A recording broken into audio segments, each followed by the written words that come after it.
Nyoman. Ya. Dari Ibu dari atas. Ibu Wildawati. Terkait yang SDGs Bapak. Ibu Wildawati mungkin bisa langsung saja Bu. Kami silakan. Silakan Bu. Bu Wildawati. Kami persilahkan untuk langsung menyampaikan. Halo Pak, maaf ini lagi OTW Pak. Oh enggak apa-apa, enggak apa-apa. Iya, karena kita lihat di Perpres 111 2022 kemarin ya Pak ya. Iya. Itu kan ada sasaran mulai dari global dan juga nasional.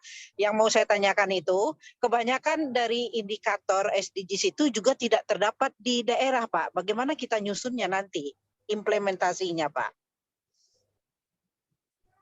Baik, Bapak Ibu sekalian, ini pertanyaan yang bagus sekali. Pernah buka nggak SDGs itu berapa indikator? 247 kemudian, Pak. Berapa? 247. 247 indikator seluruhnya. Kemudian untuk pokok-pokoknya ada berapa? Target 69 Pak. SDGs-nya, SDGs 1, 2, 3 itu ada berapa? Goalnya 17. Ada 17. Ya. Ada. Ibu kembali bercermin kepada... Ada 4 pilar, Pak. Ya, 4 pilar, kemudian bercermin kepada batas kewenangan. Batas kewenangan maksimal untuk kabupaten, kota, dan provinsi hanya 15. Yang 2 tujuan SDGs itu untuk luar negeri. Bukan 7, Bu, bukan 6 dan sebagainya, 15 bisa diuraikan. Karena di indikator SDGs itu ada yang berulang-ulang, umpamanya pendidikan diulang, di kemiskinan dan lain sebagainya. Namun pada hakikatnya 17 tujuan itu 15 bisa diterapkan di daerah. Itu bukan sebagai alat ukur jangka panjang, Bu. Itu adalah alat ukur jangka menengah. Jadi di RPJPD itu nanti menunjang elemen indikator makro. Bukan secara langsung. Bukan inline langsung. Ya, kenapa? Karena SDGs itu pada umumnya dekat dengan layanan sosial dasar. Jadi sebenarnya bagaimana menggunakan SDGs? SDGs lebih tepat dimanfaatkan pada pelaksanaan RPJP 5 tahunan dalam bentuk RPJM. Bukan sebagai pengukur RPJP. Jadi dia mengukur RPJM secara tidak langsung mengukur RPJP. Bukan hanya sekian, Bu. Jadi 15 tujuan bisa masuk. Bisa masuk. Saya kebetulan sudah menguraikan itu masing-masing. Ya, memang 2 tujuan itu karena internasional, itu adalah nasional punya. Itulah yang membedakan nasional dengan daerah. Sama dengan tadi RPJP nasional dengan RPJP daerah. Karena RPJP daerah itu berkaitan dengan kearifan lokal, daya dukung, layanan sosial, dan potensi daerah. Itulah pentingnya potensi daerah di bab 2. Saya kira itu, Bu. Numpang tanya Pak, yang 2 goal itu apa ya Pak yang tidak tercover di daerah yang Pak? Pokoknya berisi luar negeri itu, Bu. Kalau tidak salah nomor 17 dengan nomor berapa lagi itu ya, pokoknya yang ada yang merupakan tadi ya. Kalau saya lihat di pembagian kewenangan yang awal tadi paparan saya, yang merupakan kewenangan pusat. Oke, yang Pak, terkait dengan kewenangan pusat, hubungan luar negeri itu dan lain sebagainya, agama, masalah itu. Ya, baik Bu. Ya Pak, makasih banyak loh Pak. Sama-sama. Terima kasih Bu Wilda. Bu Wilda dari ini tapi ya. Lampung Selatan, Bapak dari Lampung Selatan saya. Iya. Oh ya. Terima kasih Bu. Makasih ya Pak ya. Terima kasih Bu. Ya, silakan Bapak Ibu. Ini ada dari Bu Juwita, Bapak.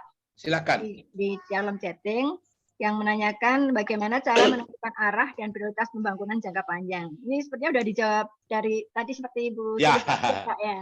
Ya, mungkin udah Ya. dijawab Ibu Dwika. Jadi sekali lagi saya ingatkan kembali, arah kebijakan itu ditentukan oleh potensi daerah, dibawa ke permasalahan, masalah pokok dan sebagainya. Nanti di apa namanya, di naskah yang kita bagikan jelas nanti bagaimana menentukan arah kebijakan, cara menyusun dan contohnya ada. Ya.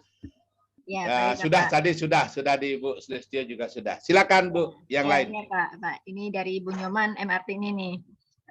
Lulu, Ya, ya Bapak, monggo Bapak. izin sedikit menjelipkan sedikit. Ya, kami silakan Bapak. Diskusinya menarik ya, dinamikanya.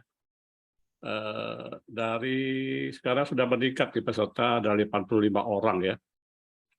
Nah, kalau kita lihat tadi dinamika diskusi, lihat aja memang banyak pertanyaan, ingin memperdalam lagi apa yang disampaikan oleh Pak Nyoman tadi.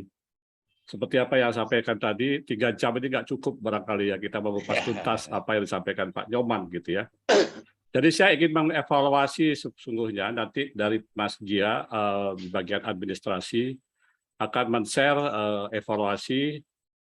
Tolong coba nanti Bapak Ibu yang dari 86 orang ini kira-kira ada ketertarikan nggak untuk memperdalam diskusi online ini ke dalam apa namanya praktek tatap muka langsung begitu ya, yang barangkali waktu yang dibutuhkan mungkin 3-4 hari gitu ya untuk membedah RPJPD dari teman-teman di daerah gitu ya.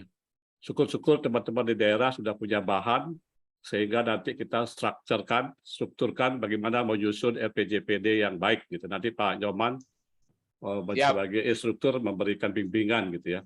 Nah, mohon nanti di dalam form evaluasi teman-teman peserta yang hadir ini kalau berkenan hadir nanti mohon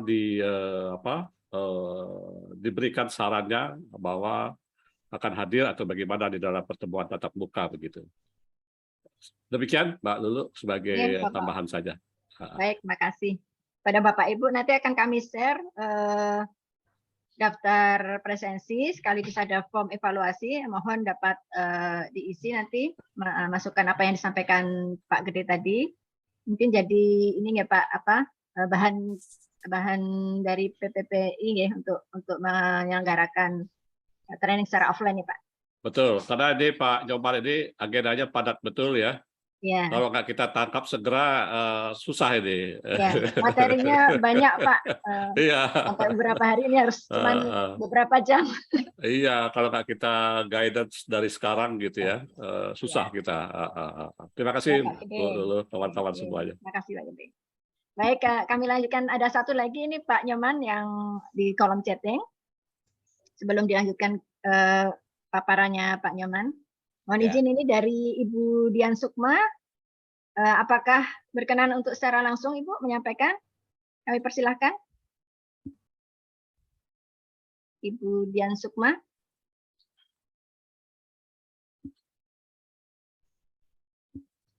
Baik, atau kami bacakan saja.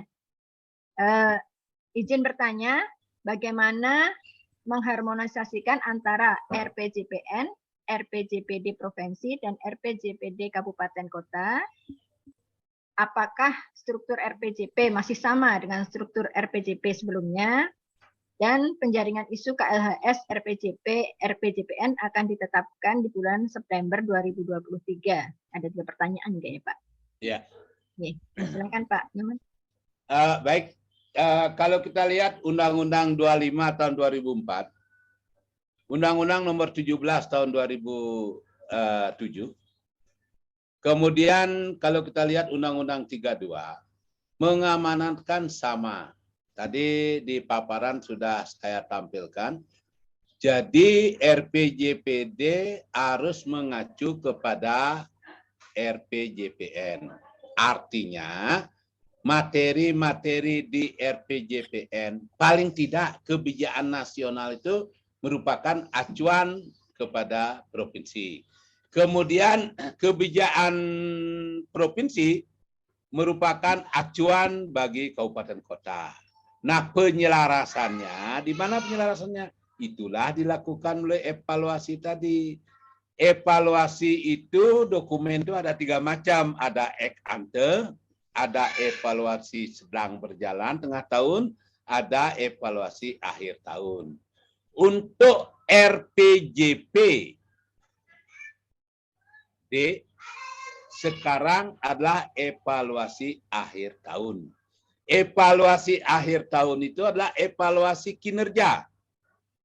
Sejauh mana indikator kinerja makro bisa terlaksana, umpamanya IPM-nya sejauh mana, dari tahun 2005 sampai 2021 itu sejauh mana, bagaimana perkembangannya, kemudian pertumbuhan PDRB-nya, bagaimana laju pertumbuhannya, apa yang mendominasi, karena nanti begitu kita dapatkan hasil evaluasi itu, itulah menjadi permasalahan. Nanti yang dibawa ke bab 4 itu. Nah, kemudian permasalahan itulah yang nanti kita diskusikan dengan stakeholder akan menghasilkan visi dan misi di bab 5. Kalau sudah ada visi dan misi, kembali tugasnya Bapeda menjabarkan ke dalam sasaran core. Jadi, sekali lagi, evaluasi RPJPD itu bisa sebelum, bisa di tengah, dan bisa di akhir. Yang sebelum itu adalah melihat kelayaan, termasuk RT/RW. Apakah RT/RW daya dukung, daya tampung kebijakannya sudah? Kayak tadi pertanyaan teman-teman di lingkungan hidup, Bali ini luas hutannya adalah 30%. Ya. Kemudian hutan mana yang bisa dikelola bersama masyarakat, hutan perbatasan, hutan mana yang tidak boleh disentuh sama sekali. Itu kebijakan jangka panjang. Karena kalau itu dilanggar, maka resikonya penduduk-penduduk sekitar hutan dan penduduk-penduduk di hilir akan terterpa oleh banjir. Contoh di Jemberana berlari sampai jembatannya ada yang hancur, ada yang hanyut. Nah, itu dengan demikian maka ketika mengevaluasi juga harus memperhatikan daya dukung dan daya tampung. Daya dukung dan daya tampung itu dibuatlah dalam kajian lingkungan hidup strategis. Dalam KLAS itu akan ada mengarahkan 3 jenis. 1, ada wilayah boleh dibangun tanpa ada syarat apapun peruntukannya. 2, ada wilayah yang dibangun terbatas. Boleh dibangun tetapi ada ketentuan-ketentuan mengikat. Yang ketiga, ada wilayah ruang yang sama sekali tidak boleh dibangun. Contoh umpamanya daerah perkotaan yang sudah ditetapkan sebagai perkotaan tentu bisa dimanfaatkan untuk pembangunan. Ada syaratnya. Syaratnya adalah koefisien terbangun maksimal berapa persen. Jadi sisanya masih ada ruang hijau terbuka. Kalau tidak gitu nanti perumahan kita tidak sehat. Kemudian ada bangunan yang harus memerlukan syarat tertentu. Umpamanya villa. Kayak sekarang di Bali itu banyak dibangun villa di Nusa Penida, di mana-mana, di mana daerah tebing. Bolehkah? Boleh. Tapi ada syaratnya. Struktur bangunannya adalah tahan kepada kebencanaan. Jadi ada analisa khusus, kajian lingkungan strategis yang menunjukkan bahwa struktur yang akan dibangun itu adalah bisa berkesinambungan, bisa keberlanjutan. Jadi dengan demikian tata ruang dengan RPJP sangat terkait. Tata ruang dengan RPJM sangat terkait. Tata ruang dengan RPJP sangat terkait. Saya kira itu, Bu. Jadi 2 pertanyaan tadi yang KLHS sudah dengan yang sudah. Mungkin ada yang belum? KLHS. Ya. Sudah. Ya, penjaringan isu KLHS tadi sudah dijawab, Bapak. Ya. Ya, yang sinkronisasi harmonisasinya juga sudah ya. Ya. Nah, ini Pak, apakah struktur RPJP masih sama dengan struktur RPJP sebelumnya? Ya, kalau kita lihat tadi di sistematika itu untuk RPJPD masih sama. Nah, untuk RPJPN karena belum ada draftnya yang utuh, belum saya bisa komentari. Karena biasanya tergantung banyak hal. Tapi yang jelas RPJPD strukturnya masih sama. Jadi tadi sudah saya sampaikan strukturnya terdiri dari pendahuluan, sudah itu kondisi lingkungan, kondisi daerah, kemudian berikutnya adalah bab 4 permasalahan, kemudian dan seterusnya visi misi bab 5, kemudian bab 6 penutup. Tetap sama dengan yang lalu untuk RPJPD. Hanya bedanya sekarang Bu, tadi di Permendagri 86 disebutkan karena dulu sebelum terbit Permendagri 86 kan Permendagri 54. Dan sebelum ada Permendagri 54 2010 masih menggunakan PP 08 saja 2006. Tidak mengisyaratkan kajian lingkungan hidup strategis. Kajian lingkungan hidup strategis itu muncul baru setelah ada PP tentang penyusunan kajian lingkungan hidup strategis, kemudian ada Permen lingkungan hidup dan kehutanan, kemudian ditindaklanjuti dengan Permendagri juga tentang KLHS. Karena kenapa? Karena kebutuhan kita daya dukung, daya tampung itu harus kita pertahankan. Kemudian di mana boleh membangun tanpa ada persyaratan, di mana membangun dengan persyaratan, di mana tidak boleh ada pembangunan itu jelas di KLHS. Saya kira itu Bu. Baik. Ya, baik Bapak. Mungkin dilanjutkan dulu Bapak. Saya sedikit Bu dulu. Oh, Nah, silakan Pak. Karena ada masukan dari chat saya baca nih dari Bu siapa? Bu Coman MRTD ya. Ya, dari Mungkin Provinsi Pak Bali. Evaluasi ya. Pak Ketum Bapak ini. Bu Nyoman MRTD. Mangku Artini, Ibu Nyoman Mangku Artini ya. Dari mana ya? Dari Provinsi Bali, Bapeda Provinsi Bali. Oh, Bapeda Provinsi. Bapeda Provinsi Bali. Baik. Ya, Izin Pak Ketum untuk yang PPI. evaluasi. Mungkin yang pertama dibutuhkan adalah cara mengevaluasi RPJMD dan RPJPD, gitu ya. Ya ini masih inline dengan materi hari ini yang disampaikan oleh Pak Nyoman Sudata. Saya pikir tadi juga saya berdiskusi dengan Pak Agus, gitu ya. Mungkin nanti coba kita rancang diklat atau trending yang paralel ya barangkali ya. Dengan penyusunan RPJPD gitu ya.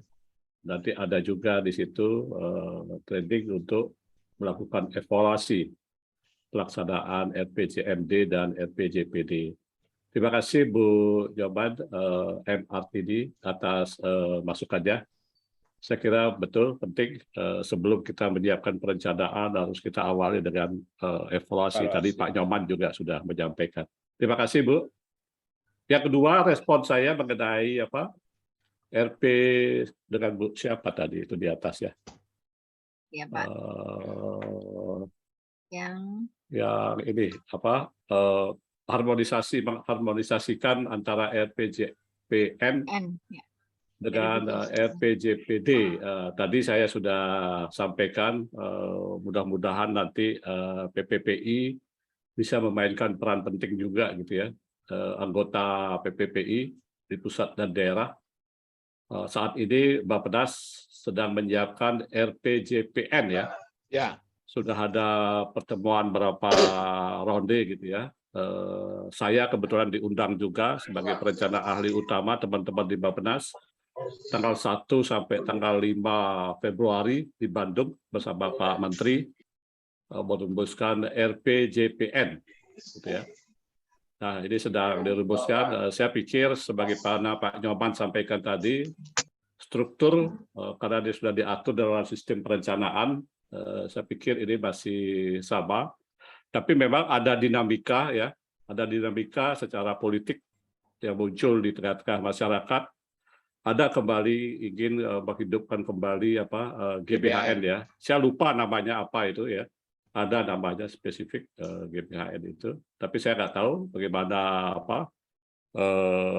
finalisasi gagasan itu. Tapi di Bappedas tetap berjalan dengan sesuai dengan pakem peraturan perundang-undangan yang berlaku gitu. Nanti apakah itu akan diadopsi ke dalam GBHN versi baru atau apapun gitu ya. Jadi intinya kita sudah siap begitu. Itu sebagai masukan terhadap pertanyaan dari Ibu Dian ya. Ibu Dian dari mana ya? Dari Iya, tadi diminta Oke. belum kelihatan di chatnya Bapak. Ibu Dian Ya, masih ada di dalam diskusi kita di dalam Iya. training ini. Kemudian Iya, ada, siswa, Pak. iya silakan Bu. Ibu dari mana? Saya dari Mataram. Oh, Ibu Dian dari DP, ya? Bapeda Provinsi Mataram.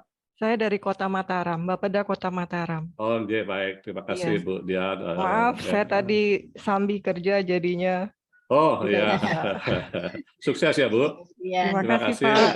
Terima kasih penjelasannya. Pertanyaan. Dan Bappenas juga sudah menyiapkan kalau nggak salah minggu lalu ya, ada forum membedah KLHS ya. Ya. KLHS untuk membackup penyusunan RPJPN gitu. Terima kasih Bu Dian, Pak Jabat, Bu Lulu, demikian masukan dari saya. Ya, terima kasih Pak Gede. Jadi Bu Dian tadi sudah dijawab ya Bu ya. Kemudian mungkin ada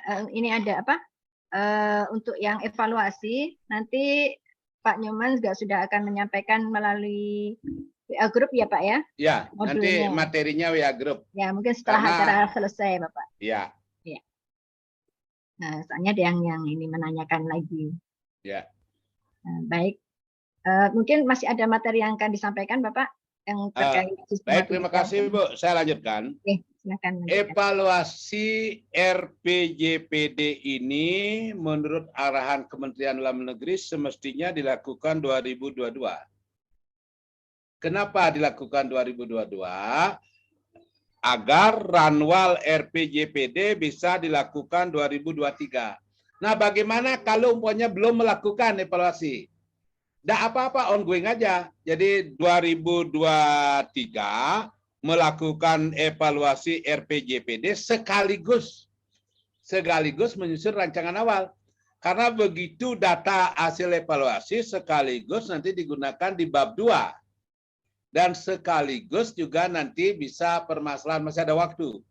Jadi kalau Bapak Ibu yang belum menyusun evaluasi, 2023 evaluasi, sekaligus menyusun rancangan awal. Kemudian 2024, Bapak Ibu sudah menyusun naskah teknokratik RPJM 2025,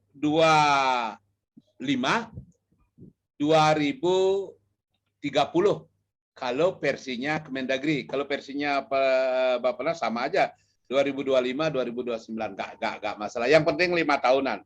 Jadi 2024 itu naskah teknokratik. Naskah teknokratik itu hanya terdiri dari 5 bab. Ya. Jadi hasil evaluasi tetap digunakan di bab 2 dan seterusnya permasalahan dikunci di sana.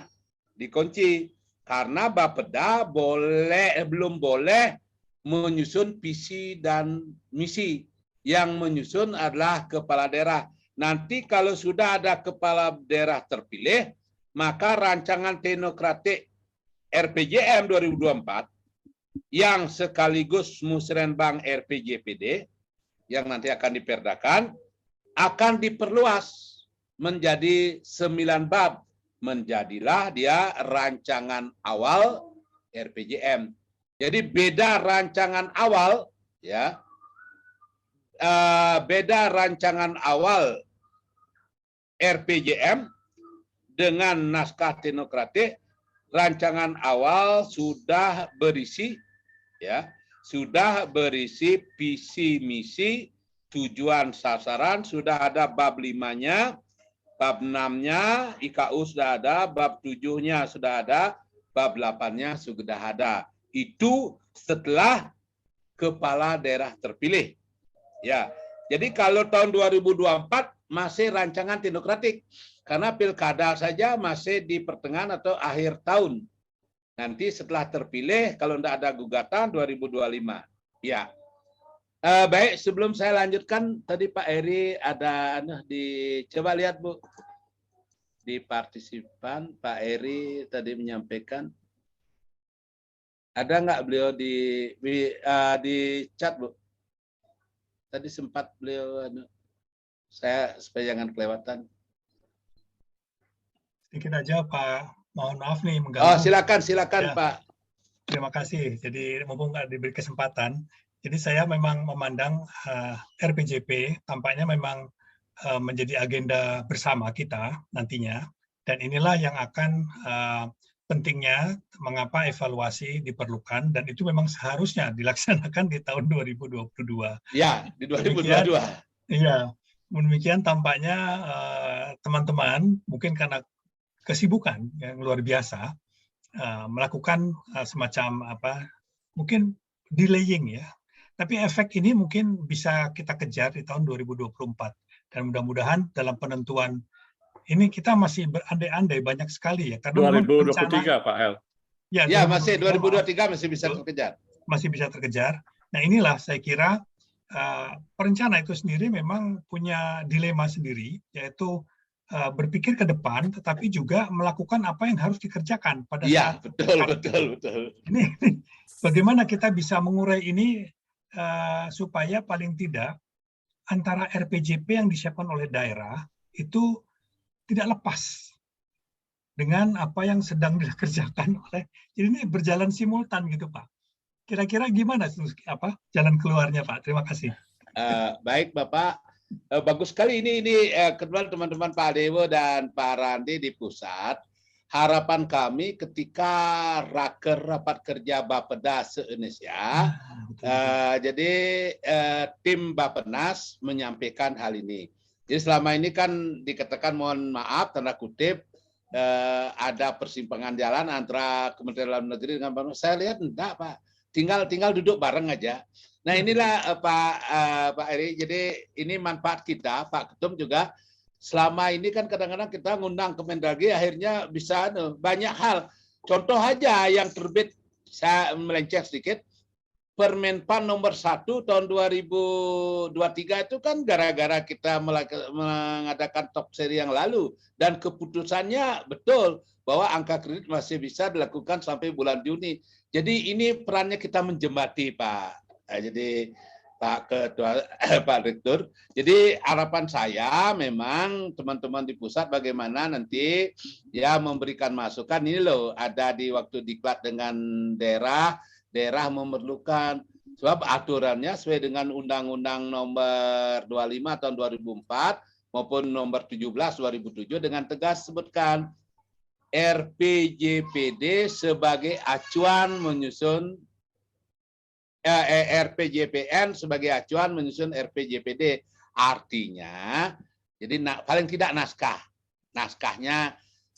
bahannya ada arahan dari pusat sehingga daerah itu tidak jalan sendiri. Dan kita kan terus terang aja sumber daya manusia kita di daerah belum tentu. Jadi karena di pusat banyak, apalagi teman-teman perencana utama banyak sana, pakar-pakar, ahli-ahli, tim menteri banyak. Harapan kita paling tidak Pak, arahan per 5 tahun itu kira-kira apa fokusnya 5 tahun pertama, apa fokusnya 5 tahun kedua, apa fokusnya 5 tahun ketiga dan keempat. Kan sudah jelas digariskan di RPJPN itu tahun 2045 menuju Indonesia maju. Kan untuk mencapai Indonesia maju itu pola-polanya bagaimana. Saya bagus Pak, saya cocok itu diskusi-diskusi. Inilah salah satu nilai tambah kita diskusi kayak sekarang itu. Kalau tidak itu kotak Pandora tidak akan terbuka. Sehingga antara Kemendagri, Bappenas sebenarnya tidak ada perbedaan. Secara anunya itu setelah kita telusuri mudah aja ngubungi, cuman kita kan sama-sama kerja keras, sama-sama bekerja, tapi kerjasamanya kadang-kadang enggak gitu. Sama-sama kerja keras, semua ego sektoralnya tinggi, tetapi kerjasamanya belum. Tapi saya lihat kayak kemarin Pak Deputi, kemudian Pak Sesmen sudah duduk bersama, kemudian Kemendagri dan lain sebagainya, di Musrenbang juga duduk bersama. Saya yakin ke depannya next-nya jangka panjang ke depan itu akan baik. Jadi terima kasih Pak Direktur. Jadi dalam hal ini sekali lagi, kalau tidak dilakukan evaluasi oleh daerah 2022, masih bisa dikejar 2023. Jangan sampai tidak melakukan evaluasi. Kalau tidak melakukan evaluasi, kita tidak menemukan akar masalah, masalah pokok, kemudian tidak akan masalah yang paling urgen itu apa. Sehingga bab 4 itu akan diawang-awang. Jadi harus dilakukan evaluasi. Hasil evaluasi kita cantumkan di bab 2 RPJP. Dan juga jangan lupa evaluasi juga antar dokumen. Jadi tata ruang tata ruang nasionalnya bagaimana? Karena contoh pokoknya ketika kita membuat RPJPD Jembrana harus melihat RPJPD provinsi. Wilayah Jembrana itu ada kawasan khusus nasional, kawasan strategis nasional, ada kawasan strategis provinsi. Kemudian ada wilayah yang ditangani oleh kabupaten. Itu di sanalah ketika kita menghitung daya dukung dan daya tampung itu harus diperhatikan sehingga betul-betul KLAS itu berperan sangat besar sehingga dokumen yang kita hasilkan adalah dokumen yang betul-betul pro lingkungan. Karena sekarang kan SDGs itu salah satu itu kan lingkungan itu megang peran penting. Saya kira itu betul Pak Direktur. Jadi mudah-mudahan nanti dilakukan. Kemudian tambahan lain lagi kepada Bapak Ibu sekalian. Jadi ketergantungan dokumen tolong diperhatikan. Kemudian nanti bagaimana menyusun visi misi, pertanyaan tadi nanti lebih banyak dilihat pada mohon maaf Bapak, kameranya tidak kelihatan. Ya. Enggak ada ya? Mau di-share lagi Bapak? Tidak apa-apa karena sudah.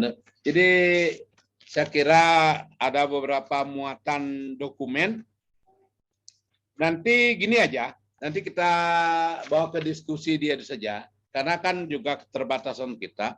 Yang penting dalam potensi pengembangan aspek geografi dan sebagainya itu, tolong dilihat Perpres nomor 18 tahun 2020 tentang kewilayahan. Jadi Bali dan Jawa satu wilayah dikembangkan kemana?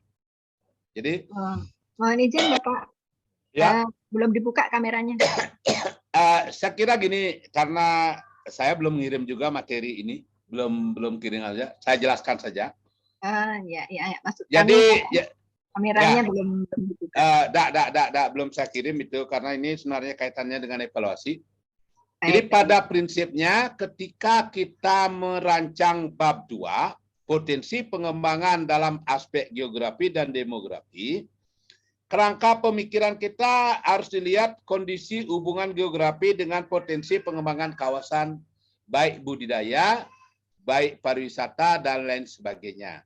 Itu dengan jelas gambarannya pada RPJM 2020-2024. Mungkin akan bertanya, kenapa itu dipakai patokan? Ingat RPJM 2020-2024 adalah dasar untuk menyusun RPJPD tahun berikutnya. Jadi potensi ini karena RPJPN 2020-2024 merupakan hasil akhir daripada RPJP 2005-2025. Nah itu. Nah yang perlu dipertimbangkan di sini kerangka pemikiran hubungan kondisi geografis dengan potensi pengembangan kawasan. Termasuk juga undang-undang tentang kawasan strategis.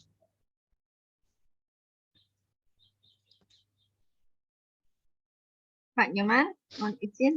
Sebentar, ya. Oh, ya. Lanjut juga di Bagan Alir. Bagan Alir bisa ditayangkan, tolong Pak Agus. Agus, bisa minta Pak Agus. Paparan terakhir Pak Nyoman. Paparan yang terakhir di benar, Pak, ya. diagram Alir.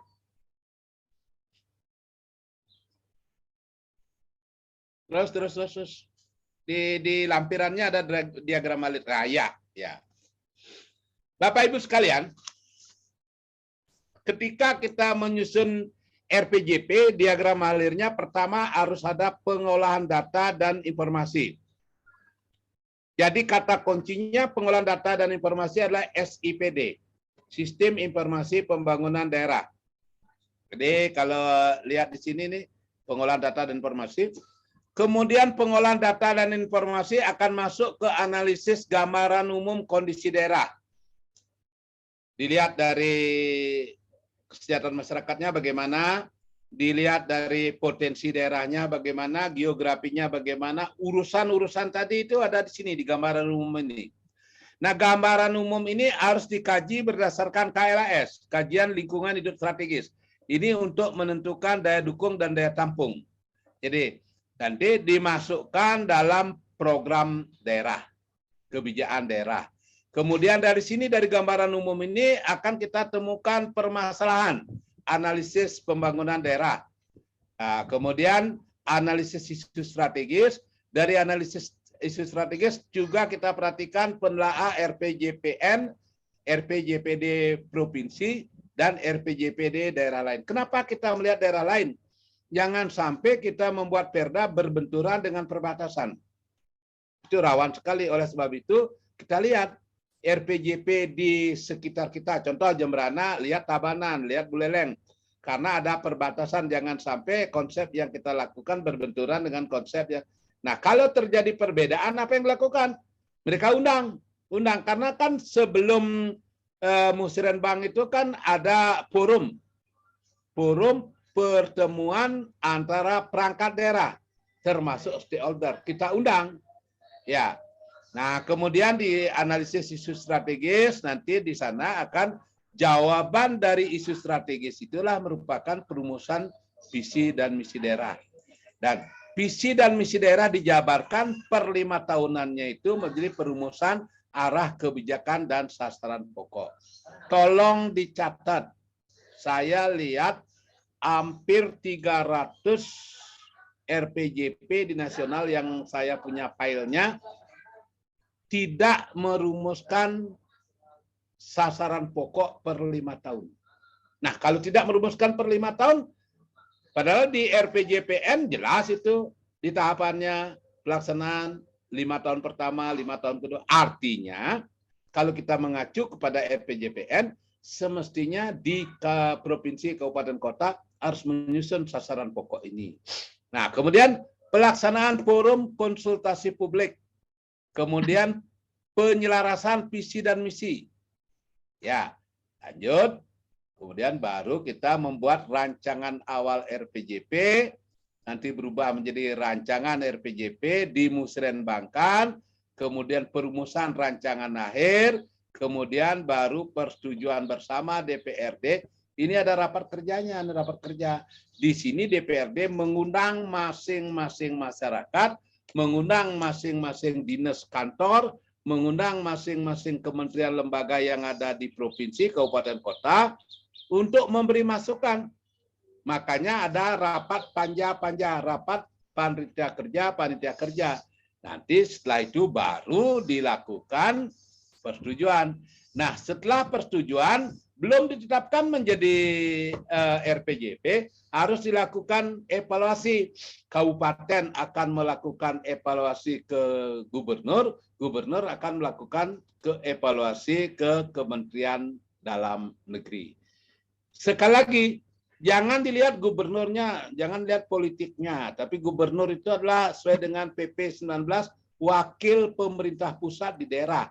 Jadi dia menilai RPJM, dia menilai RPJP bukan selaku kepala daerahnya, tetapi selaku wakil pemerintah pusat yang ada di daerah. Saya kira itu beberapa hal yang ada, jadi sebenarnya sudah cukup saya sampaikan secara ringkas. Tentu saya serahkan kepada Bapak Ibu, mudah-mudahan ada pertanyaan-pertanyaan lanjutan. Terima kasih Bu, bisa kita lanjutkan. Ya. Baik Bapak, terima kasih Pak Nyoman. Silakan Bapak Ibu, mungkin ada lagi yang akan ditanyakan. Tadi tahapan dan tata cara penyusunan RPJPD sudah disampaikan dengan jelas oleh Pak Nyoman secara singkat ya Pak ya. Ya. Walaupun sebenarnya untuk per item ini butuh Nanti gini penjelasan Bu, lebih ya. saya kan sudah kirim ke Ibu juga materi suplemennya. Yap. Nanti kita bagikan kepada bagaimana tahapan-tahapan pokoknya menentukan sasaran pokok bagaimana itu ada konsepnya, menentukan visi misi bagaimana itu nanti di modul itu. Ya. Baik, nanti kami Pak share ke share di grup. Ya, ya. Baik, mungkin Bapak Ibu ada lagi yang akan ditanyakan. Mengingatkan sebelumnya bahwa kami sudah share ke kolom chat Bapak Ibu untuk form presensinya dan evaluasi. Mohon dapat diisi. Terutama yang saran tadi untuk kegiatan training secara offline. Mari kami silakan apabila masih ada yang akan ditanyakan. Mohon izin Pak Nyoman. Ya. Boleh bertanya sedikit. Silakan Bu, enggak apa-apa. Ibu kan juga menyusun juga di daerah. Ya, Pak. Ya, betul Bapak. Kami juga sedang menyusun evaluasi menyusun RPJPD. Tapi kemarin ketika menyusun evaluasi, kami agak bingung untuk acuannya Bapak evaluasinya seperti apa, karena itu nanti juga hasil evaluasi itu akan digunakan untuk menyusun NA-nya Pak ya, naskah akademiknya. Ya, betul. RPJPD. Nah, itu kemudian dari pusat sendiri mungkin untuk arahannya petunjuknya untuk penyusunan evaluasi itu juga belum ada. Ya, jadi kami harus bagaimana ya Pak ya untuk penyusunan evaluasi ini, walaupun kita sudah proses berjalan sih Pak, tapi memang belum final. Harus bagaimana mungkin untuk antisipasinya agar dapat evaluasi ini benar-benar dapat digunakan untuk bahan RPG. Baik Bu, sebenarnya Ibu ikut nggak kepalanya rapat kerja Rakor Bapeda Indonesia?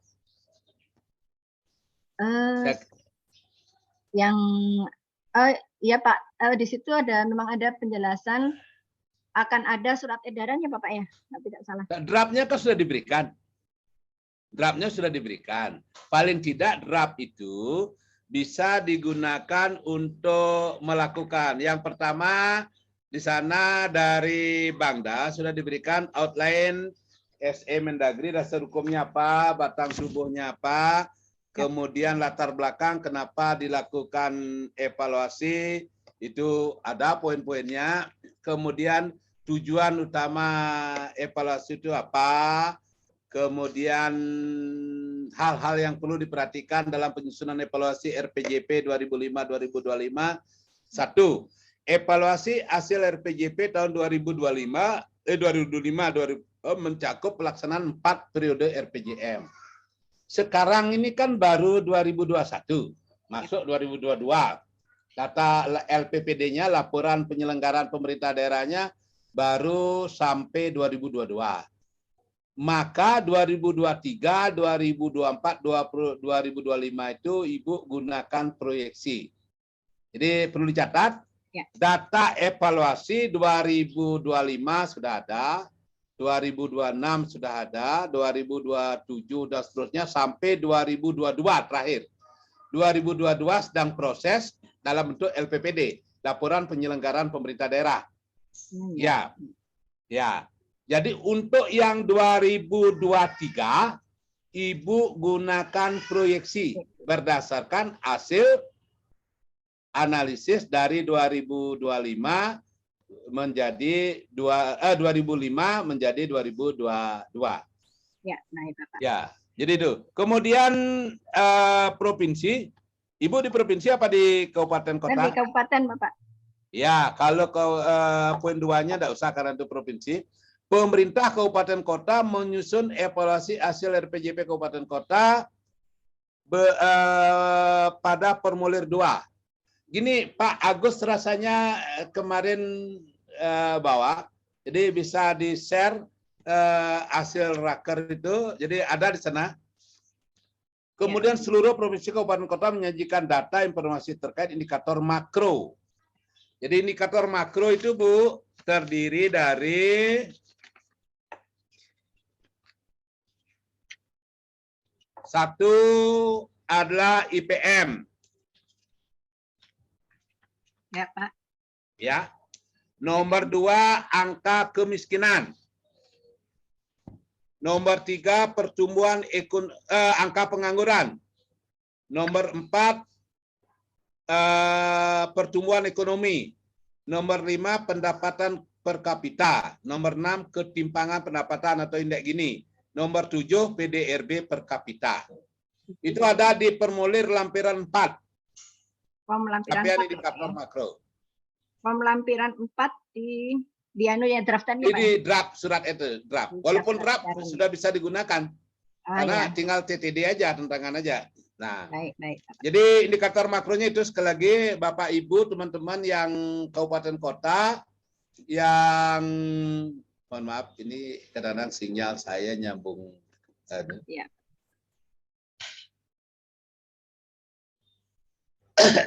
Jadi indikator makronya indeks pembangunan manusia, angka kemiskinan, angka pengangguran, pertumbuhan ekonomi, pendapatan per kapita, ketimpangan pendapatan, dan PDRB per kapita.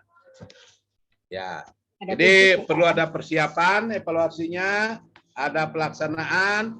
Yang perlu dikumpulkan adalah LKJIP dari tahun 2000, kalau dulu namanya LAKIP. 2006 sampai 2021 yang dibuat 2022. Nomor 2 adalah LPPD. LKJIP-nya nggak usah LKJIP tiap tahun. Digunakan LKJIP akhir masa jabatan. Atau kalau umpamanya kesulitan, gunakan LPPD akhir masa jabatan. Laporan penyelenggaraan pemerintah akhir masa jabatan. Yang 2006, 2011, 2016, 2000, dan seterusnya. Tergantung, karena ini kan masing-masing wali kota, bupati, kemudian gubernur kan berakhirnya berbeda-beda. Ya, betul. Jadi ikuti saja akhirnya itu, sehingga yang penting dapat data untuk bab 2 itu dari 2005 sampai 2022. Nah, perlu diperhatikan Bu, PDRB dari tahun 2005 sampai dengan 2013 menggunakan 9 sektor. Sedangkan mulai tahun 2014 menggunakan 17 sektor. Oleh sebab itu, maka di sisi penjelasan ketika Ibu berbicara PDRB per kapita, berbicara pertumbuhan PDRB, disampaikan bahwa pengukuran PDRB mulai tahun 2005 sampai dengan 2013 menggunakan indikatornya hanya 9 indikator. Ya, 9 sektor. Kemudian itu dikelompokkan menjadi 3, primer, sekunder, dan tersier. Kemudian mulai tahun 2014 dan seterusnya itu menggunakan 17 sektor. Karena pengaruhnya akan berbeda nanti, maka nilai PDRB-nya tidak akan nyambung juga. Kenapa tidak nyambung nanti? Jadi harus kita jelaskan di evaluasi itu bahwa PDRB 2025 sampai 2013 menggunakan 9 sektor, kemudian yang 2014 dengan 2022 itu menggunakan 17 sektor. Jadi itu kemudian perlu juga Perda RPJM. Ya, RPJM. Mohon izin, Ya, Bapak sedang memberi. Ya, jadi itu Bu yang perlu. Kemudian pelaksanaannya, kalau nanti ada substansi yang tidak sesuai, tetap aja dievaluasi. Tetap aja dievaluasi berdasarkan indikator tadi. Tentu nanti provinsi tidak akan memberikan predikat Ibu. Karena kan ada predikatnya sangat tinggi, dan seterusnya. Tetapi tetap dievaluasi karena kita gunakan nanti untuk menyusun permasalahan. Jadi tetap dilaksanakan evaluasi, walaupun tidak sesuai. Ya. Tetap dilaksanakan ya Bapak ya? Tetap dilaksanakan. Nah, kemudian format evaluasi, ada format 5, itu adalah periode perencanaan arah kebijakannya apa. Kemudian pencapaiannya bagaimana? Arah kebijakannya bagaimana? Uraian pencapaiannya bagaimana? Nah, kalau bisa itu diuraikan per 5 tahun. Periode Ya, RPJP. karena itu nanti menggambarkan sasaran pokok. Nah, bagaimana ini ada? Saya kebetulan mendampingi salah satu kabupaten. Indikatornya hanya ada IPM saja di perdanya. Padahal sebenarnya harus ada 7 indikator itu. Ya. Tetap digunakan 7 indikator itu karena kita kembali kepada semula bahwa kinerja RPJP didasarkan kepada RPJM. Jadi walaupun di RPJP tidak ada ukuran laju pertumbuhan ekonomi dan lain sebagainya, di RPJM kan ada. Target-target digunakan RPJM. Karena di RPJP hanya bersifat makro saja. Ada satu kabupaten yang kebetulan saya gini dampingi, ternyata indikator yang dicantumkan di sana hanya IPM saja, padahal sebenarnya harus ada 7. Ya, jadi untuk menyiasati kalau di RPJP tidak ada target indikator, gunakan target pada RPJM. Kemudian Ibu isi penjelasan. Di indikator ini umpamanya pertumbuhan PDRB. Pertumbuhan PDRB dicantumkan di bab 2 RPJP 2005-2025, tetapi dalam indikator di belakang tidak disebutkan berapa targetnya. Ya. Oleh sebab itu, tim evaluator menggunakan target yang ada di RPJM. Ketentuannya apa? Ketentuannya kembali seperti tadi. Karena di Undang-Undang Nomor 17 Tahun 2007 dengan tegas sebutkan pelaksanaan RPJP adalah RPJM. Kalau di RPJP bersifat makro tidak bisa diukur, maka diukur di RPJM. Nah, ya. Tetapi, nah ada tetapinya Bu, bukan outcome yang diukur, tetapi dampak. Dampak yang diukur. Ya. Jadi umpamanya IPM, dampak yang diukur. Kemudian pertumbuhan PDRB, dampak yang diukur. Ya. Karena di RPJM itu ada Bu, pertumbuhan PDRB itu ada, laju pertumbuhan ekonomi juga ada, dan lain sebagainya ada. Saya kira itu nanti ada formulir 5 untuk evaluasi itu, formulir 6, formulir 7 itu ada. Jadi Ya, Pak Pak. Agus kebetulan saya lihat juga sudah ada. Jadi saya kira bisa nanti. Nanti itu Ya, arahnya. sudah saya kirim ke Bu Lulu, Mbak. Ah, barusan ya Mas ya? Ya baik, terima kasih Pak Agus. Iya. Oke. Maaf Sudah Pak. habis ada jawab Pak jawaban bahannya sudah? Enggak, Oke. sekarang kan gini Sekarang sebenarnya. gini. Oh ya Pak, ya Saya silakan. gini, Bu Lulu izin. Ya Pak. Saya ini kebetulan Pak Sekjen masih ada di sini, Pak Randy ya. Pak Randy. Ya. Saya lihat namanya masih ada di sini. Halo, Mas Randy. Assalamualaikum, Pak Randy, mohon izin. Mas.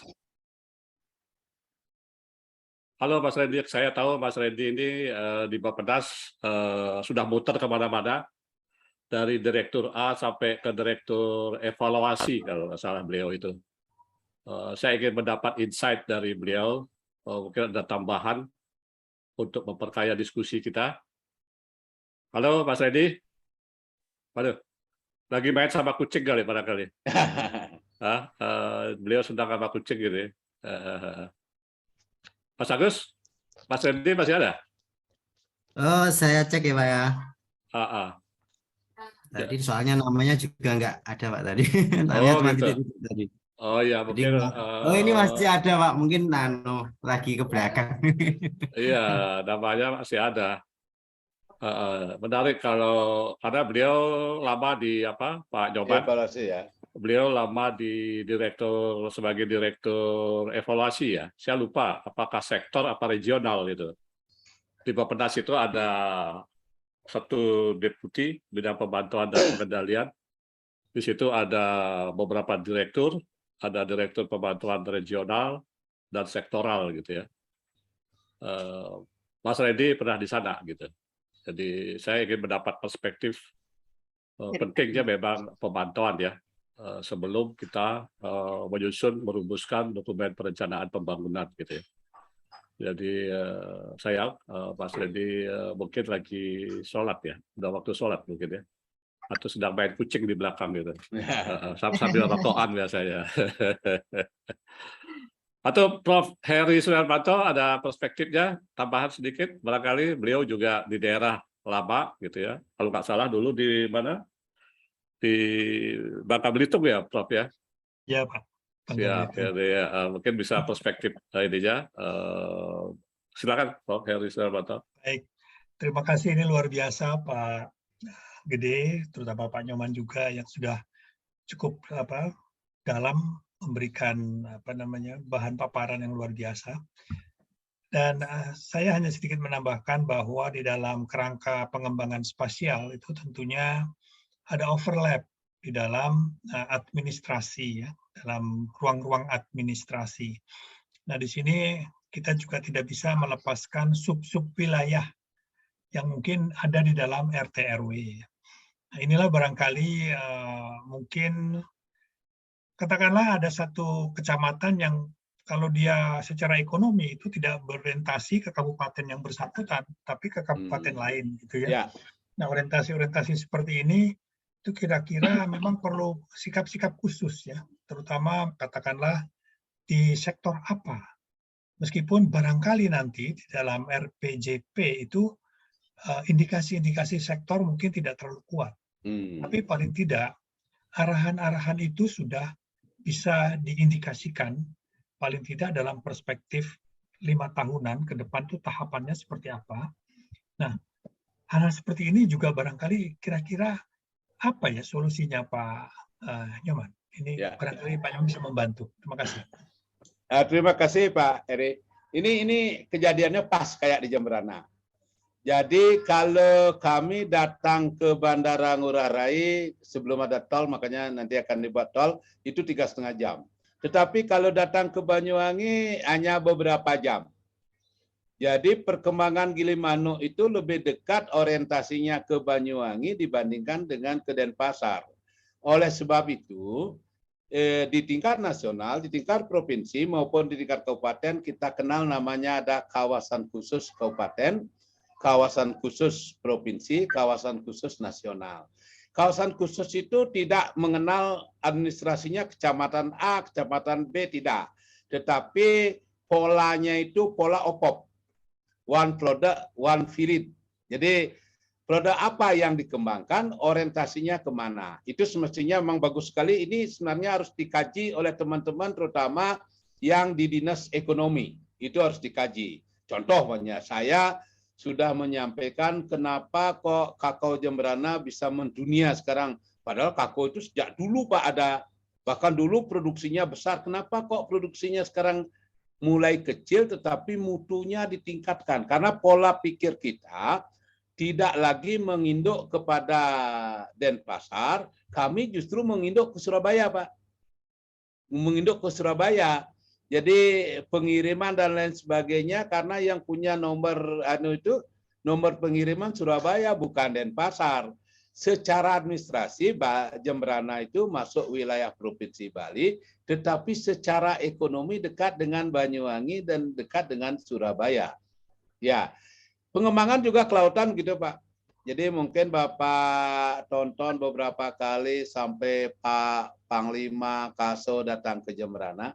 Kenapa kok masalah ekonomi ditangani oleh angkatan bersenjata? Kita jangan melerhi angkatan bersenjatanya. Ternyata beliau punya ilmu disiplin yang disebut dengan udang khusus itu, budaya udang. Ternyata beliau punya yang pernah dilakukan di Sumatera Selatan, diuji cobakan di Bali.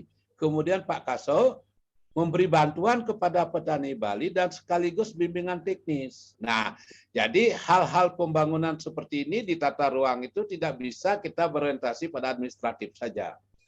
Contoh sekarang Jemberana itu mengembangkan all-in-one.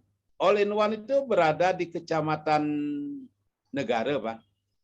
Tetapi dinikmati juga oleh Kecamatan Melayu. Kenapa demikian? Karena orang-orang Melayu dekat ke all-in-one itu dibandingkan dengan orang-orang negara sendiri.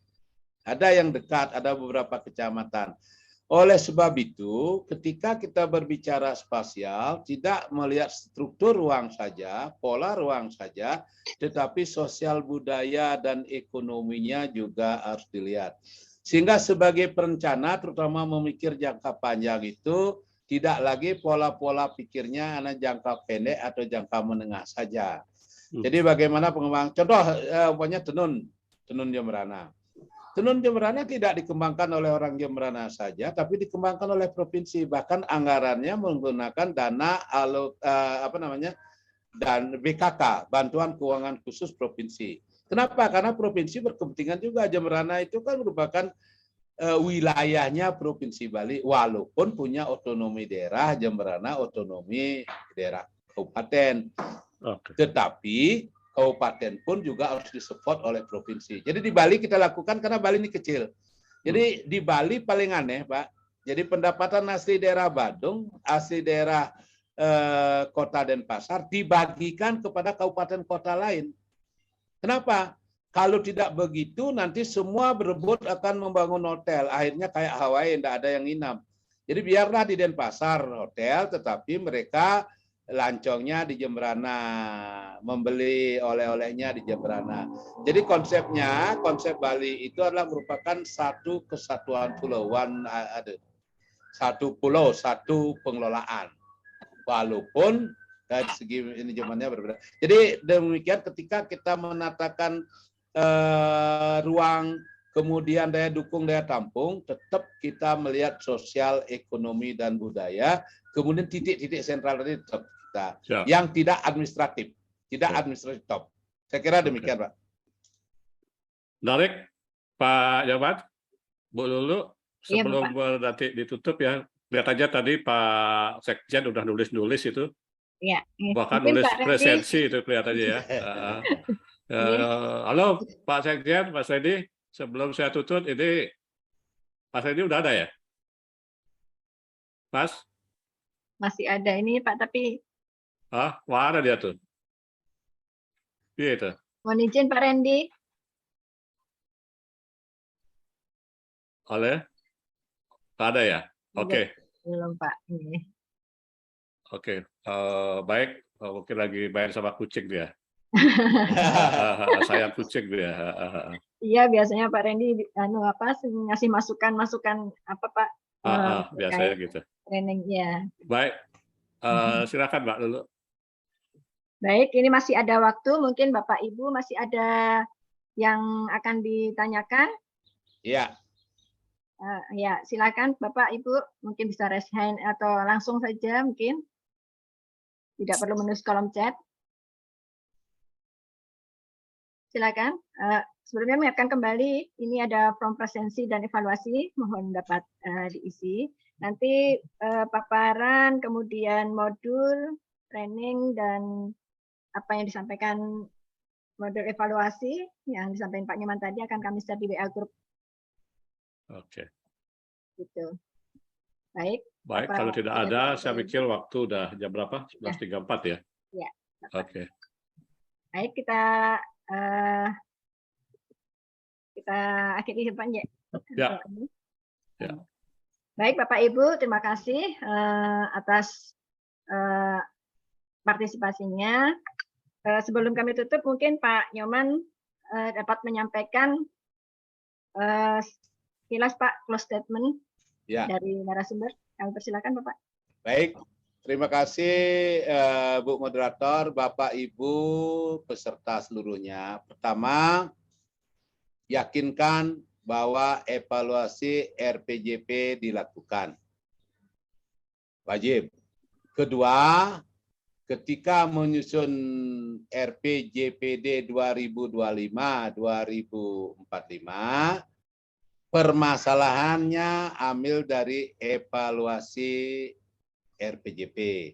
Kemudian perumusan visi misi tidak kewenangan kepala daerah saja, tetapi disepakati bersama melalui forum perangkat daerah bersama dengan stakeholder. Kemudian 2023 sesuai dengan arahan Menteri Dalam Negeri, RPJPD rancangan awal sudah selesai. Rancangan awal dicetak tetapi tidak berisi peraturan baik peraturan daerah maupun peraturan kepala daerah. Cukup rancangan saja. Rancangan ini dibuka kepada semua calon peserta pilkada. Tidak memihak satu dengan yang lain. Saya kira itu beberapa hal yang perlu kita sampaikan. akhirnya selama kami menyajikan tentu banyak hal-hal karena gaya saya memang demikian. Kadang-kadang ada yang kurang berkenan dan lain sebagainya. Mohon maaf. Kami akhir dengan wassalamualaikum warahmatullahi wabarakatuh. Om Santi Sandi Om. Terima kasih Bung Nur, terima kasih Pak Ketum. Baik, terima kasih Terima kasih, Pak Heri. Bapak. Ini sangat bermanfaat. Mbak Lulu, Iya Pak Agus. Pak Ketum, Ya. Pak Randi baru nerima tamu tadi kan. Oh, Nggak enggak, bisa ya. memberikan. Enggak apa-apa. Enggak, Ya, dilanjutkan. Ya. Oke. Ya, baik, baik. Ada hadir. Oh, iya. Wah, itu Pak. Alhamdulillah. Tolong masukannya. Monggo Pak Randy. Pak Sredi. Halo. Pak Sredi. Iya, gimana? Nah, gini, saya tahu sampean itu jadi direktur sudah berapa titik gitu ya, dari direktur sektoral, direktur macam-macam ya, bahkan sampai ke direktur pembantuan dan pengendalian di kalau nggak salah sektor ya kalau tidak salah Mas Redi ya. Iya. Nah, coba Mas Redi, apa yang disampaikan oleh Pak Nyoman tadi, mungkin sedikit review, memberikan perspektif baik dari perencanaan maupun pembantuan pengendalian tadi gitu ya. Mungkin ada simpul-simpul yang perlu ada tambahan. Silakan Mas Redi. Kalau yang saya cermati tadi ya, 1 jam terakhir saya setengah jam terakhir saya nggak dengerin. Ini Bapeda, Pak. Yang saya cermati dari pertanyaan teman-teman sama, ini terutama dari pertanyaan Bu Nyoman ya, Bu Nyoman MRT. Mangku Mangku Artini, ya. Itu. Jadi betul teman-teman. Jadi Pak Nyoman, sebelum kita menyusun RPJPD itu kita harus memiliki hasil evaluasi RPJPD tahun sebelumnya. Namun kan RPJPD itu sifatnya tidak eksekutif ya. Tidak eksekutif, artinya pelaksanaan RPJPD itu bukan oleh RPJPD tapi oleh RKPD. Nah, persoalannya ada 2. Persoalannya adalah sebagian dari kabupaten kota provinsi ada yang mungkin nggak punya RPJPD. Ada yang belum punya RPJPD. Persoalan yang kedua, mungkin sudah punya RPJPD, tapi penyusunan RKPD-nya masih belum, tadi yang Pak Nyoman bilang, belum nyambung. Belum nyambung, ya, jaka sembung naik ojek ya. Ya, itu masih belum nyambung. Nah ini maka diperlukan kecermatan yang luar biasa buat teman-teman dalam menyusun evaluasinya. Ini tentu ada tekniknya sendiri.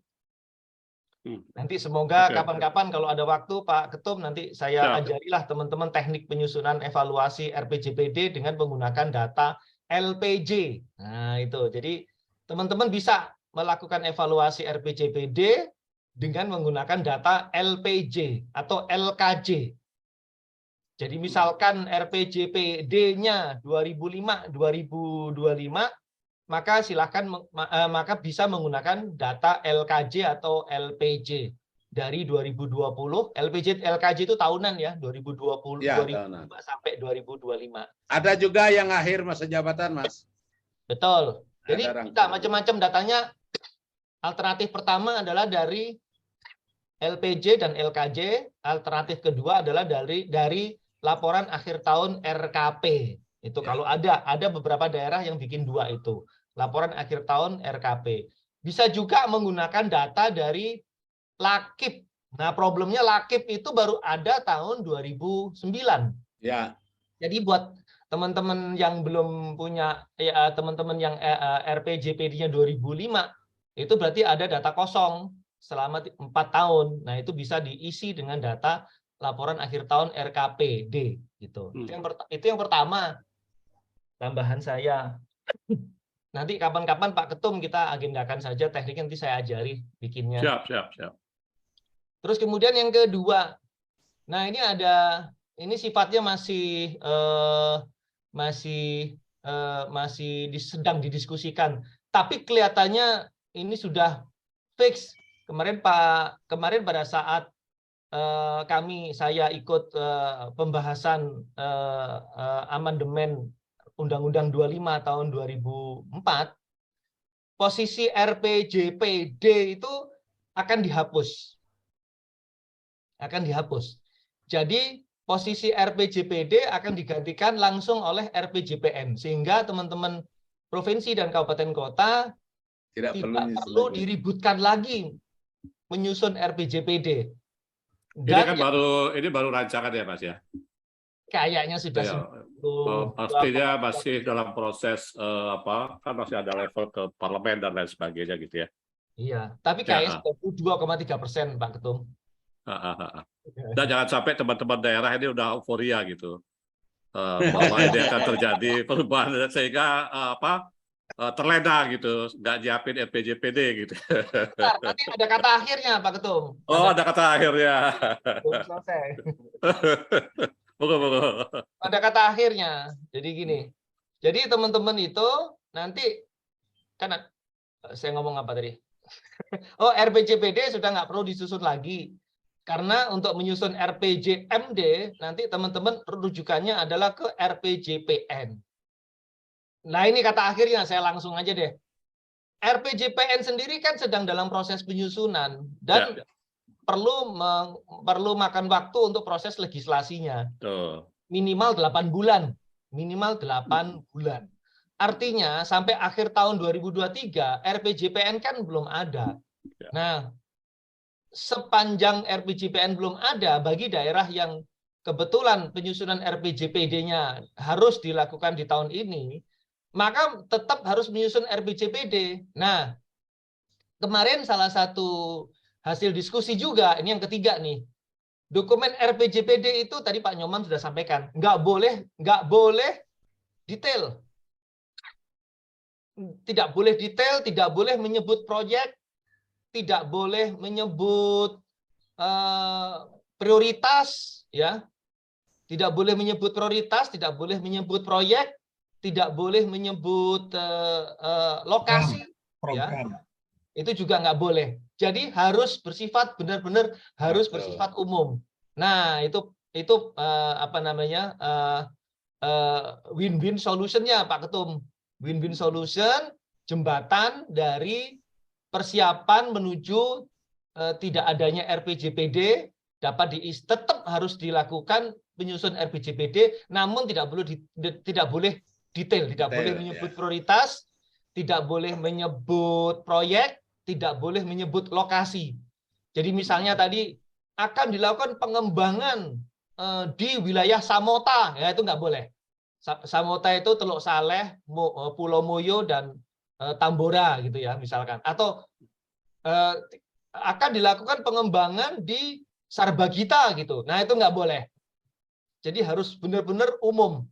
Ya. Implikasinya dari 3 hal tadi itu RPJPD kemungkinan itu ketebalannya nggak sampai dari 30 halaman.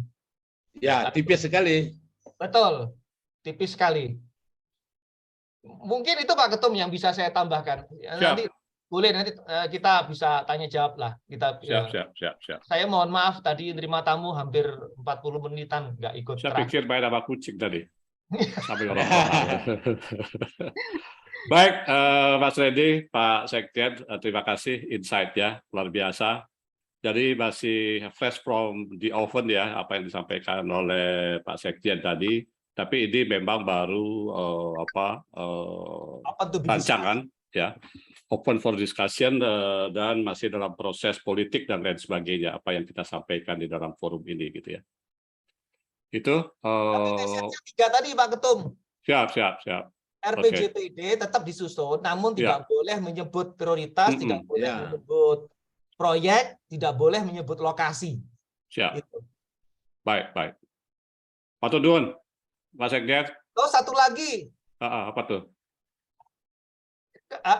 Agak nggak boleh, tapi ya kalau tetap nekat dipersilahkan. Itu menyusun visi sendiri masing-masing daerah yang kadang-kadang visinya oleh si daerah itu sendiri nggak tahu indikatornya apa nanti untuk diukur dalam RPJMD.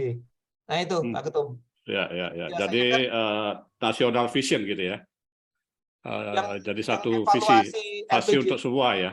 Ya, evaluasi Satu visi. RPJPD tahun lalu itu kan, bukan tahun lalu, yang di beberapa daerah itu kan visinya panjang sekali, sehingga pada saat diterjemahkan dalam RPJMD, si daerah itu sendiri juga nggak tahu. Itu. Dulu kalau nggak salah pernah juga muncul isu visi ini ya. Jadi visi itu satu untuk semua, tapi ternyata teman-teman di kementerian lembaga tetap aja bikin visi sesuai dengan lembaga masing-masing gitu ya. Itu sempat ramai kalau nggak salah perencanaan di 5 tahun yang lalu, pas 10 tahun yang lalu gitu ya. 2016 Pak Ketum itu sudah diakhiri. Sudah diakhiri ya? Ya.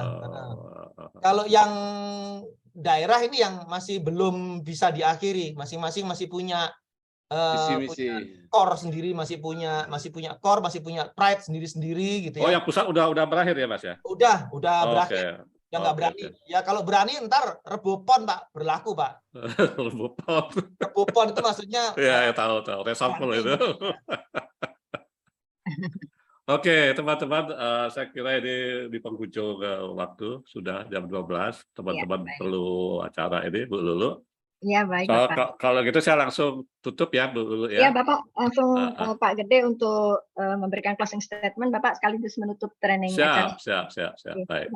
Baik, teman-teman, saya lihat di sini masih ada 75 orang, luar biasa. Terima kasih saya ucapkan kepada teman-teman peserta training hari ini. Luar biasa, penghargaan yang luar biasa. Kami juga memberikan penghargaan yang setinggi-tingginya untuk teman-teman semua. Seperti biasa, karena tadi sudah disemangati oleh Mas Reddy ya, biasa. Saya di akhir acara ini biasa menyapa dengan salam ya. Kita rame-rame aja karena di akhir acara. Salam perencana Bangkit PPPI. Salam perencana Bangkit PPPI. Izin sekali lagi biar rame kompak gitu. Salam perencana Bangkit PPPI. Salam perencana Bangkit PPPI. Matur, terima kasih teman-teman semuanya. Assalamualaikum warahmatullahi wabarakatuh. Om Swastiastu. Salam sejahtera, namo buddhaya, salam kebajikan. Jadi luar biasa mentor kita hari ini. Tidak terasa sudah 3 jam ya, Pak Nyoman Sudata berbagi pengetahuan dan pengalaman bersama kita, Pak Nyoman. Dari jauh, dari pinggiran di ujung barat Pulau Bali, dari Jemberana. Terima kasih Pak Nyoman Sudata. Jadi saya lihat tadi beliau mengawali training ini dengan membuka dengan tegas ya, bahwa penyusunan dokumen perencanaan pusat dan daerah itu berbeda gitu ya. Basisnya adalah pembagian urusan ya Pak Nyoman ya. Iya, saya juga baru belajar ini. Pembagian urusan sebagai salah satu acuan dalam penyusunan RPJPD. Dipertegas lagi dengan menyampaikan rujukan landasan-landasan peraturan perundang-undangan yang menjadi landasan dalam perumusan perencanaan pembangunan jangka panjang daerah. Telah diuraikan juga oleh beliau secara detail tahapan penyusunan rencana pembangunan jangka panjang daerah, mulai dari proses persiapan penyusunan sampai dengan perumusan rancangan akhir dan penetapan. Jadi luar biasa. Juga bagaimana dokumen perencanaan disinergikan dengan dokumen-dokumen komitmen dunia gitu ya. Jadi kita punya tidak hanya di nasional tapi juga di daerah meluncur seperti umpamanya SDGs gitu ya. SDGs ini kan merupakan komitmen internasional, sudah kita rumuskan menjadi blended dengan berbagai dokumen perencanaan yang kita miliki. Disinggung juga bahwa sebelum kita menyiapkan perencanaan pembangunan perlu adanya suatu evaluasi. Jadi perlu dokumen evaluasi perencanaan pembangunan. Ini biasa kalau sudah ada evaluasi sulit kita membuat suatu planning untuk selanjutnya. Saya memberikan penghargaan luar biasa Pak Nyoman dalam waktu singkat bisa mengupas dengan tuntas ya Pak Nyoman. Terima kasih. Bagaimana materi RPJPD ini kita susun yang sangat padat sesungguhnya materinya kalau kita lihat bab per bab gitu ya. Belum lagi kita bicara nanti data ya, baik itu data makro, sektoral, berbasis wilayah dan lain sebagainya. Tapi beliau dengan singkat telah memaparkan dengan jelas, detail dan terstruktur ya. Jadi saya tahu saya beberapa kali membantu teman-teman di daerah dalam bentuk bintek Ini paling tidak memerlukan waktu 4-5 hari untuk mensupport teman-teman kabupaten atau provinsi dalam merumuskan perencanaan pembangunan di daerah, baik itu jangka panjang, menengah, gitu ya. Saya juga mencermati dari diskusi teman-teman tadi, diskusi yang sangat hidup ya. Ada semangat untuk lebih memantapkan training online ini ke pertemuan tatap muka. Kelihatannya saya melihat ada nuansa seperti itu. Jadi kita harapkan dalam waktu dekat kita bisa membedah penyusunan perencanaan pembangunan baik panjang maupun menengah ini dalam suatu training dalam kelas tatap muka begitu ya, 3 dan 5 hari. Saya mau lihat nanti dari hasil evaluasi, barangkali ada teman-teman beberapa orang yang sudah berminat, dan segera saya koordinasi dengan teman-teman di PNPPI, ada Pak Nyoman, ada Pak Agus, ada Mas Randy tadi, coba kita rancang, karena menangkap beliau-beliau ini susah gitu ya, karena acaranya padat gitu. Kita harapkan nanti ada kelompok-kelompok dibagi dalam workshop gitu ya. Apakah bidang ekonomi, sosial, budaya, lingkungan dan lain sebagainya. Jadi demikian Bapak-bapak, Ibu sekalian, teman-teman semuanya. Aplaus untuk Pak Nyoman yang keren hari ini. Dan selanjutnya saya juga atas nama PNPPI dan Mitra Kerja Lembaga Pengembangan Perencanaan dan Manajemen Indonesia, School of Planning and Management Indonesia, SPMI, mengucapkan terima kasih Pak Nyoman Sudata, Mbak Lulu Nur Rahmawati. Terima kasih Mbak Lulu, luar biasa dengan tekun menuntun acara ini sampai berakhir dengan baik gitu ya. Saya juga ucapkan terima kasih ke Pak Randy Wihantolo, Pak Sekjen PNPPI berkenan hadir dan berbagi juga di dalam diskusi ini. Pak Agus Salim, Kapus Pengembangan Kompetensi PNPPI, matur nuwun Mas Agus. Jadi nggak jemu-jemu nih Mas Agus, setiap weekend. Prof. Heri Suhermanto, Direktur Lembaga Pengembangan Perencanaan dan Manajemen Pembangunan Indonesia, School of Planning and Management Indonesia, senior kami semua di sini. Matur nuwun Pak Hersu.